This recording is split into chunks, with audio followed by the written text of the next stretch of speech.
إليهم طرفهم وأفئدتهم هواء. انسان یوں بھی نہیں دیکھ سکے گا کسی کو، اتنا سہما ہوا ہوگا، دلوں کی ہوائیں نکلی ہوئی ہوگی. اس دن کا ہمیں ڈر نہیں. ہم انسانوں کے سامنے برائی کرنے سے بچتے ہیں، اور اللہ نے یہ ہاتھ ہمارے اندر خفیہ کیمرے لگا دیے، یہ آنکھ ہمارے خلاف قیامت کے دن گواہی دے گی، یہ پیر ہمارے خلاف قیامت کے دن گواہی دے گی. ان میں خفیہ کیمرے لگا رکھے ہیں اللہ نے.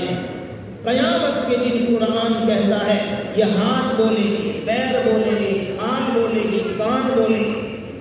اليوم نختم على أفواههم وتكلمنا أيديهم وتشهد أرجلهم بما كانوا يكسبون. آج ہم نے تمہارے منہ کو سی دیا ہے، مہر لگا دی ہے منہ پر.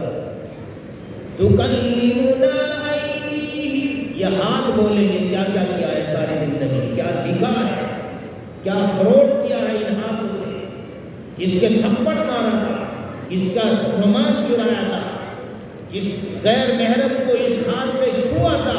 اللہ کی قسم قرآن کہتا ہے کہ یہ ہاتھ بولے، یہ ہاتھ بولے.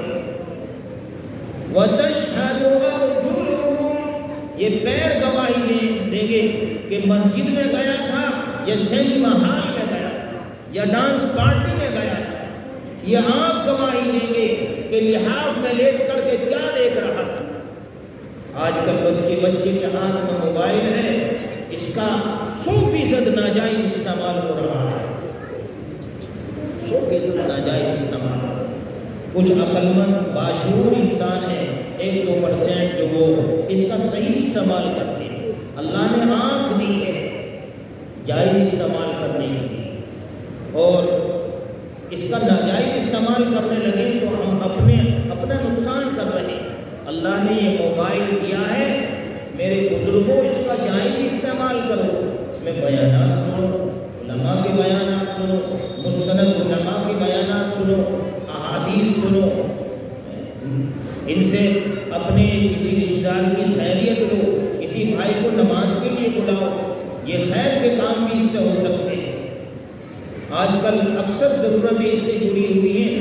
اپنی ضروریات میں استعمال کرو، شہوات اور لغویات میں استعمال مت کرو، شہوات اور لغویات میں استعمال مت کرو. ورنہ قرآن کہتا ہے یومئذ تحدث اخبارها، انسان کی کھال اور چمڑی اور ہاتھ اور پیر تو گواہی دیں گے، یہ زمین کا ٹکڑا جہاں پر ہم نے کوئی گناہ کیا ہے وہ بھی قیامت کے دن گواہی دے گا، وہ زمین کا ٹکڑا بھی گواہی دے گا. اس لیے بزرگوں، میں نے جو خطبے کے دوران قرآن کی آیت پڑھی ہے اسے سن لو اور اپنے دل کی تخت